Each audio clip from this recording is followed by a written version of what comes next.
Hey, welcome back. For us as Christians, or from a Christian worldview, there's a lot of questions that we have about the Bible and about our faith that never are actually answered. One of them, as simple as it sounds, is one that's been very difficult to answer and has often been questioned. That's the question of who is Jesus? Or maybe more importantly, what did Jesus look like? Because of how universal Christianity is, it's one of the few religions that's truly practiced around the world. Many different cultures and places have a different interpretation of what Jesus might have looked like.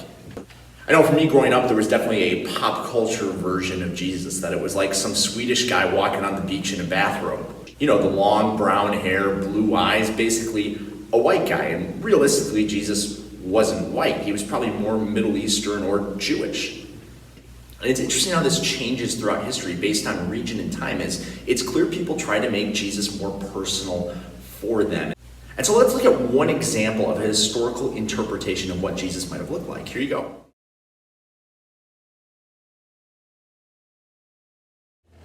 Now, is that what you generally picture when you think of Jesus or when you read the Bible?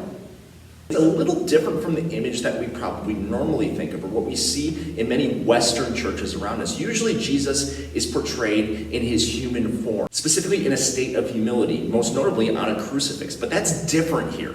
While the clothing may be simple and it's clear Jesus is portrayed as a human, here he is portrayed in all of his glory. This is Christ as ruler, Christ as God.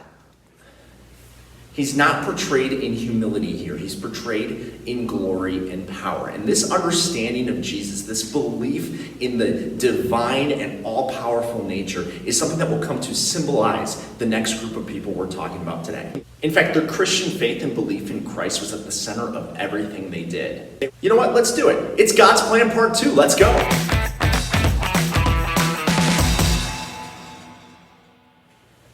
That's right, today we're talking about one of the most unique and memorable civilizations that often gets forgotten in history, the Eastern Roman Empire, or more specifically, the Byzantines. And I'll quote one of my favorite historians, John Romer, who is an expert on Byzantine history, who says, Byzantium, that magic spicy word. Yeah, he used the word spicy. It's kind of weird, but he's also quite charming.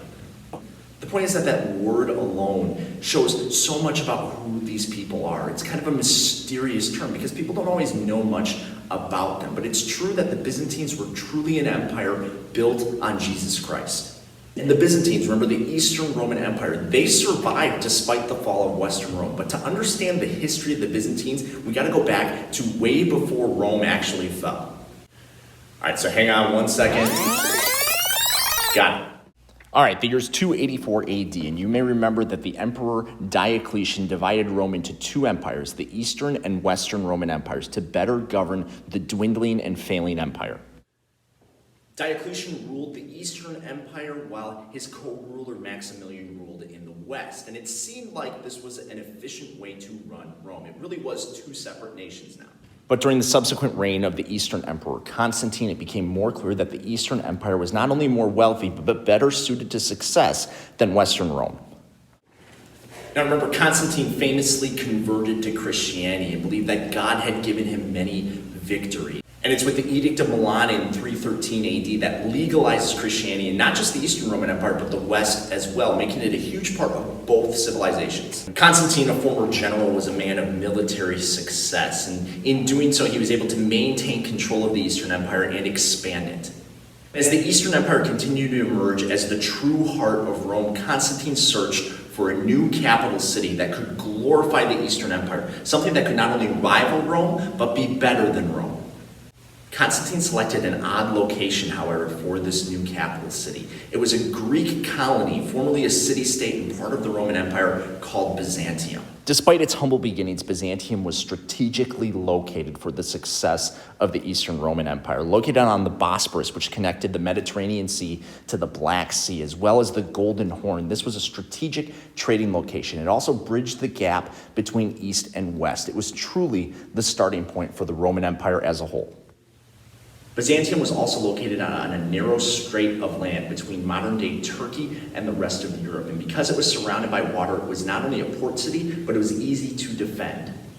This was the site for Constantine's new capital of the Eastern Roman Empire. Not only was it meant to be a political capital, it was also the capital of Christianity.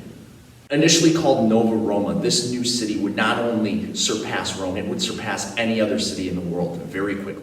In 330 AD, Constantine had a massive column put in the center of this new city, and at its feet were buried all sorts of Christian relics, including what is believed to be crumbs from the bread from the feeding of the 5,000. And at the center, it was believed that there was one of the nails that nailed Christ to the cross.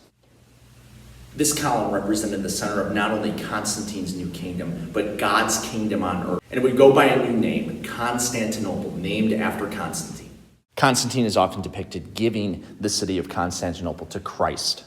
While Western Rome and Rome itself continued to crumble, Constantinople grew in strength and wealth, reaching a population of over 1 million people and truly becoming the symbol of Roman achievement. Like Rome itself, Constantinople featured achievements in architecture and engineering, including massive aqueducts that dwarfed the ones originally built in Rome. Constantinople was certainly an achievement in the Greek and Roman sense of a city, but it's more important to point out what's truly revolutionary here, the fact that it is built on Christianity. Constantine's conversion and the Edict of Milan truly changed the world forever because now Christianity was protected. So while Constantinople is certainly an architectural and strategic achievement, it is also a religious one. It is the center of the world's fastest growing and most popular religion. Constantine set a new precedent for Byzantine rulers. They were supreme rulers, but it was truly God and Christ who ruled. Rather, the emperors were there as God's vicegerent. They spoke for God. That's why that depiction that we looked at earlier of Christ is so important. He truly was viewed in the Byzantine Empire as the ruler and as all-powerful. And while Constantinople was the center of Christianity, the church itself was an umbrella over both Roman empires. And because of that, Constantine used his power to make sure there was a clear indication of what was believed in the Christian church as more and more confusion began to rise from the Bible. Therefore, Constantine held the first ecumenical council, which you may know better as the Council of Nicaea, where all of the church's leaders met together and formed a unified statement of belief, better known as the Nicene Creed. Despite Rome's division into two empires, the church was still meant to be one. And the Nicene Creed helped make that vision a reality. It created a unified set of beliefs for all Christians. And there will be a series of other councils that are continuing to be called in order to figure out what exactly the church believes as more and more controversy continues to pop up because we're sinful and in the process we question things. And over time, the church begins to change. And a lot of this has to do with regions. The church in the Eastern Empire will be very different from the church in the West, which is something we'll discuss more in future videos. In the meantime, understand that the church is a foundational part of the Eastern Empire, and it is still clinging to some of its role in the West as well. You may remember that originally the Christian church was divided into different regions or dioceses with different bishops who were in charge of those specific smaller churches. And on a bigger level, there were the patriarchs who were in charge of the Christian major cities in the world. This included places like Alexandria and Antioch and Rome. In fact, the Patriarch of Rome became better known as the Pope. Well, the Patriarch of Constantinople, being from Constantinople, believed that he was the center of the Christian world, and because of that, he believed he should be in charge. Yet the Pope also thought he should be in charge. So you can see what will eventually happen here, but we'll get to that later. So hopefully that gives you a picture of what the Byzantine Empire truly was. Yet the question still remains, why did the Byzantines survive while the West fell? And yes, it has something to do with the strategic location of Constantinople, as well as the wealth and resources that the East had. It was a smart move by Diocletian to divide into and to take the East. The East was just better off than the West. But there's a series of other events that lead to the fall of the West and the preservation of the East. The story of the Byzantine survival starts with the Emperor Theodosius I. Theodosius I dealt harshly with his enemies. He expanded the Byzantine Empire and was able to fight off different barbarian invaders, specifically the Goths. In the midst of this, Theodosius took more steps to preserve the infrastructure that Constantine had created.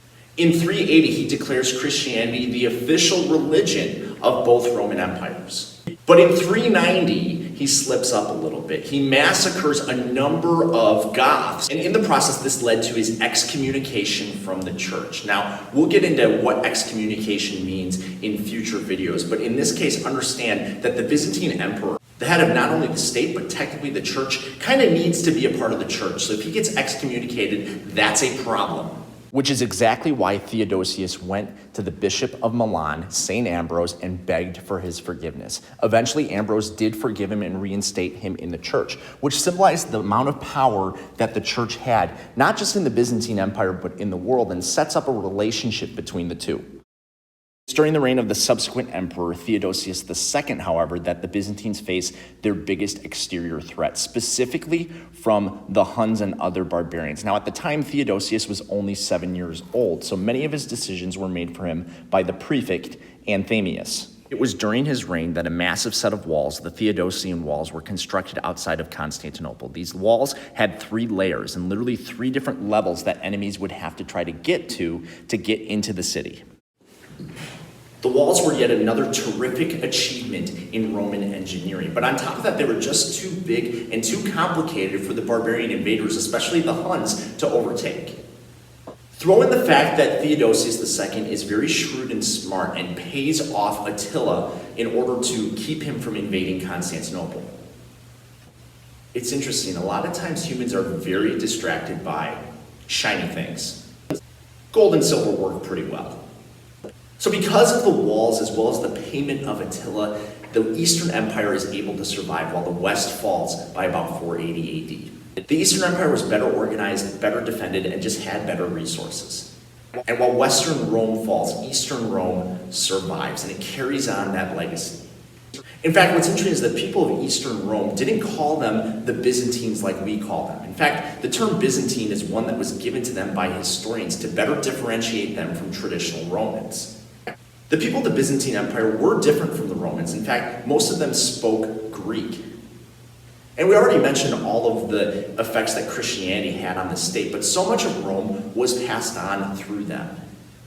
And that's what the people believed that they were. They believed they were carriers of Rome, which is why they called themselves Romanos. Romanos in Greek means carriers of Rome. So while the Western Empire, the traditional Roman Empire, did fall, the legacy of Rome itself certainly survives through the Eastern Empire, through the Romanos, through the Byzantines. And yet, even more importantly, so does the legacy of Christianity.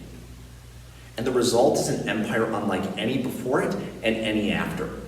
One that is 100% built on Christ. And in so many ways, like the Israelites that we talked about before, the followers of God's plan. It seems that when the Byzantines follow that plan, things are great for the civilization. And yet when they stray, things don't go so well. But that's a story for another day. Thanks for watching. We'll see you next time.